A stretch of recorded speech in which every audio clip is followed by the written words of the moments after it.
স্ত্রীর মন সন্তুষ্ট করার জন্য আপনি মিথ্যার আশ্রয় নিলে আপনি গুনাহগার হবেন না। কিভাবে?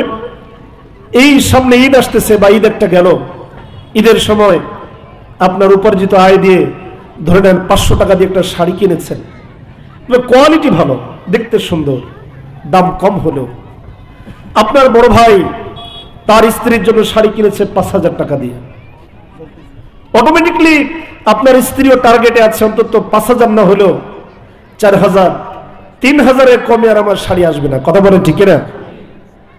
আপনি বাড়িতে গেলেন, স্ত্রীকে যদি বলেন যে তোমার জন্য ঈদের শাড়ি আনছি, দাম কত? 500 টাকা, তাৎক্ষণিক একটা 144 জারি ঘরের মধ্যে। কথা বলেন ঠিক না? ভাবির জন্য শাড়ি আনছে 5000 টাকা দিয়ে, আর তুমি আমাকে 500 টাকা শাড়ি দিলা, তোমার ঈদের কপালে আগুন, আমি বাবার বাড়ি যাই, তোমার বাড়িতে ঈদ করবো না। আছে না নাই? এই জায়গায় আপনি স্ত্রীর মন রক্ষার জন্য আপনি মিথ্যার আশ্রয় নিলে গুনাহগার। তার মানে এটা না যে সবসময় স্ত্রীর সঙ্গে মিথ্যা কথা বলবেন। কি বলেন? তোমার মোবাইল ওয়েটিং কেন? বলতেছে স্যারের সঙ্গে কথা বলতেছিলাম। স্যার মানে আরেকজন যার সঙ্গে সময় কাটান তার সঙ্গে কথা বলতেছেন, আর বাড়ি আড়ালে বলেন স্যারের সঙ্গে কথা বলতেছি। এই যে মিথ্যা কথা বলা যায়, বৈধ হবে? কথা বলেন না। প্রয়োজনে আপনি মিথ্যার আশ্রয় নিতে পারেন। নাম্বার 2, একটা বড় দুর্ঘটনা ঘটেছে, এর সাক্ষী আপনি। এই জায়গায় যদি আপনি একটু মিথ্যার আশ্রয় নেন, তাহলে উভয় গ্রুপের মধ্যে একটা বড় ধরনের বিবাদ মিটে যাওয়ার সম্ভাবনা আছে। রক্তক্ষয়ী সংঘর্ষ থেকে বাঁচার জন্য মাঝখানে আপনার সাক্ষী। আপনি যদি একটু মিথ্যার আশ্রয় নিয়ে কথা বলেন, তাহলে বিবাদ মিটে যাবে, উভয় গ্রুপের মধ্যে শান্তি বজায় রাখবে, শান্ত পরিবেশ তৈরি হবে।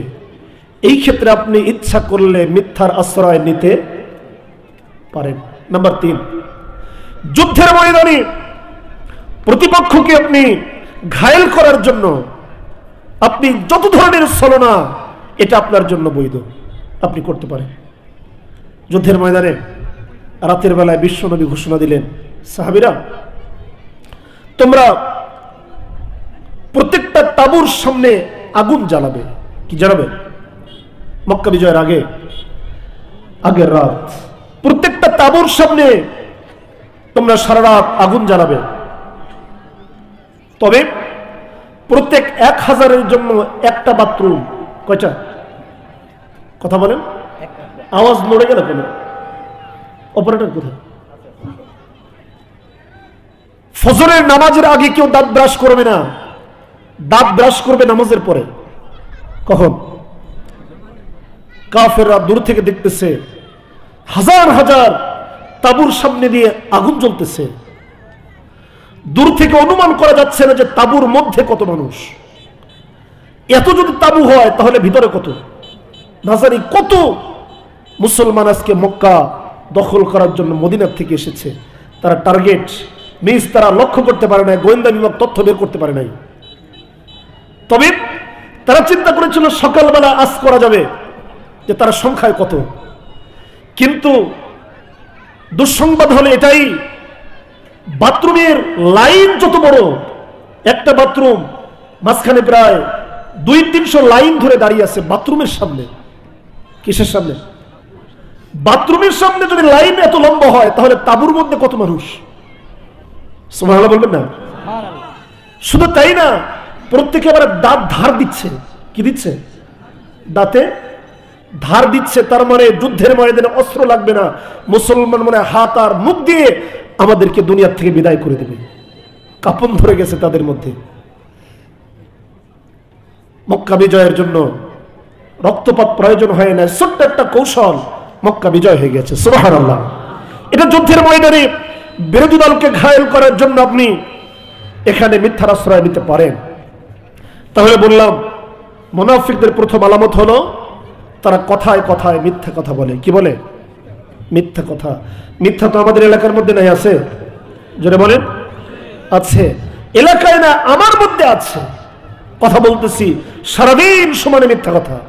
চাচা মাছ কয় কেজি? কয় 3 কেজি 700 গ্রাম। বাড়ির পড়েন দিয়ে মাপছে, বাড়িতে মাপছে কিন্তু 2.5 কেজি। কয় কেজি? এসে বলতেছে 3 কেজি 700, 2.5 কেজি মেপে সারা রাত পানিতে ভিজায় রাখছে, আর টার্গেট অন্তত 1 কেজি তো বাড়বে। কয় কেজি? মাছ যিনি কিনতেছে উনি আপনার থেকে চালাক একেবারে কম না। 2 কেজির পোড়েনের মধ্যে আরো 200 গ্রাম ঢুকায় 2 কেজি 200 গ্রাম নিয়ে বসে আছে। কয় কেজি? এটা তো আমাদের এলাকায় এই কামগুলির নাই, কথা কয় না? এই সবগুলো তো জায়েজ, ঠিক না? সব বৈধ। এরপরে উনি 2 কেজি 500 গ্রাম বাড়ির থেকে মেপে আনছে, বলছে 3 কেজি 700, মাপলে হয় মাত্র 2 কেজি 200 গ্রাম, বাকি 300 খেয়ে ফেলছে। আছে না নেই? এখান থেকে নিয়ে গেল ওই সেই মোংলায়, ওখানে আবার এর থেকে বড় পোড়েন নিয়ে বসে আছে। এখানে ডিপুতে যা খেয়েছে তার থেকে বড় খাদ্যের জন্য ওখানে প্রস্তুতি নিয়ে আছে। এই যে টোটাল মিলে জীবনের ব্যবসা বাণিজ্য, চাকরি বাকরি, লেনদেন, মুআমালাত, মুআশারাতের মধ্যে মিথ্যার আশ্রয় আমরা ঢুকাইছি, তার মানে আমি মুনাফিক হওয়ার জন্য প্রথম স্বভাবটা আমার মধ্যে ঢুকায় নিয়েছি। নাম্বার 2, ইযা ওয়াদা আখলাফা, ওয়াদা করলে বারবার খেলাফ করে। দোকানে টাকা দেওয়ার কথা 5000, যেদিন দেওয়া কথা ওই দিন মোবাইলই খোলে না, মোবাইল বন্ধ। আছে না নাই? কথা বলেন। আচ্ছা, অথচ আপনি একটা ওয়াদা খেলাফ করার জন্য মুনাফিকের 2 নম্বর চরিত্রটা আপনার মধ্যে চলে গেল। নাম্বার 3, ইযা তুমিনা খানা, যখন কোনো বিষয় আপনাকে আমানত রাখা হলো আপনি আমানতের খেয়ানত করে ফেললেন। প্রিয় হাজিরিন, আমি আমাকে বলছি, আপনাদেরকেও বলছি, এই চরিত্র যদি আমাদের মধ্যে থাকে আর এই অবস্থায় যদি আমার আপনার মৃত্যু হয়ে যায়, কোরআন সাক্ষী, আল্লাহর হাবিব বলেছেন এই ব্যক্তি কিয়ামতের ময়দানে উঠবে, তাকে বিচারের কাঠগড়ায় দাঁড় করানো হবে না, তার কোনো বিচারও হবে না, বিনা বিচারে মুনাফিক সোজা জাহান্নামে। কোথায়? জোরে বলেন। আর মুনাফিক এটা তো মুসলমানদের একটা পার্ট। এই যে এখন 5 তারিখের পরে দ্বিধা সংকোচ আছে, কাকে নেতা মানবো, কার পিছনে গেলে ঘের টেকবে, কে আমাকে মামলা থেকে বাঁচাইতে পারবে, কে আমাকে আমার পদ পদবি ধরে রাখতে পারবে, এই নিয়ে আমরা মহা বিপদে। একবার ওই দিকে, একবার এই দিকে, একবার অমুক নেতা, একবার অমুক নেতা। আছে না নাই? আরো জোরে বলেন। সকালবেলা এক নেতারে কল দেয়, দুপুরে একটারে, আবার রাতের বেলা আরেকটার সঙ্গে যোগাযোগ করে যে আমি আপনার লোক ছাড়া অন্য কোনো দিকে যাইতে পারি, আপনি ছাড়া তো আমাদের কেউ নাই। তবে একটা কথা জাতি স্পষ্ট জেনে রাখবেন, আল্লাহ তাআলা সূরা হাক্ক স্পষ্ট বলে দিয়েছেন, ওয়ালাউ তাকাওয়ালা আলাইনা বা'দাল আকাবিন লা আখাযনা মিনহু বিল ইয়ামিন সুম্মা লাকাতা'না মিনহুল ওয়াতিন। নবী হে, এই পৃথিবীর মধ্যে আপনি যদি আমি আল্লাহর বিধানের বাহিরে জীবন চালাতে চান, আর আমি আল্লাহ তাআলা যে আইন দিয়েছি এই আইনের বাহিরে ভিন্ন কোন আইন যদি বাস্তবায়ন করতে চান, আমি আল্লাহ তাআলা আপনার ডান হাতকে চেপে ধরব আর আপনার কণ্ঠনালী আমি আল্লাহ তাআলা কেটে ফেলে দিব। কার কথা? আমি এই আয়াতটা এই 2 দিন আমাদের মোংলার একটা ভাইরাল ভিডিও দেখতেছিলাম। বড় বড় নেতাদের চোখের পানি, ন্যূনতম একটা পথ পর্যন্ত পাইলাম না, সারাটা জীবন বিসর্জন দিলাম এই দলের জন্য, একটা পথ পাইলাম না ভোট দেওয়ার জন্য। যখন চোখের পানি দেখলাম, আয়াতটা আমার কলিজার মধ্যে আঘাত লেগেছে। এই আয়াত তো 1450 বছর আগে আল্লাহ তাআলা নাজিল করে জানিয়ে দিয়েছেন, তোমরা যারা এই জমিনের মধ্যে আল্লাহর দ্বীনের বাহিরে ভিন্ন কোন দ্বীন কায়েম করতে চাও, তোমাদেরকে আমি জনশূন্য করে ফেলবো, এমন পর্যায়ে তোমাদেরকে ধরা দিব, পিছনে আর কাউকে খুঁজে পাওয়া যাবে না। কথা বলেন। আমরা 5 তারিখে যাদেরকে বিদায় দিয়েছি, এই বাংলার জমিনে তাদের লোকজনের অস্তিত্ব বলতে পৃথিবীর বাংলার সব জায়গায় তাদের লোক ছিল না? ছিল। কিন্তু 5 তারিখের পরে এখানেও যদি কেউ থেকে থাকেন, তাও কয় না হুজুর ভুলে গেছিলাম, আসলে তো বিপদে, আমি তো আপনাদেরই লোক। আছে না নাই? পরিচয় দেওয়ার মতো কেউ নাই। আল্লাহ তাআলা বলছেন, আল্লাহর বিধানের বাহিরে জীবন চালাবে, ডান হাতকে চেপে ধরবো। তার মানে আল্লাহ ডান হাত চেপে ধরবে নয়, বরং তোমার টোটাল জনবল যা আছে আমি আল্লাহ তাআলা শূন্যের কোঠায় নামায় দিব। যাদের মাধ্যমে এই বাংলা উপজেলার মানুষ রাজনীতি শিখেছে, যাদের মাধ্যমে এই বাংলা উপজেলার মানুষ ভোটের অধিকার চেয়েছে, আজকে তাদের চোখের পানি যে একটা ন্যূনতম ভোট দেওয়ার অধিকারও আমাদের থাকলো না।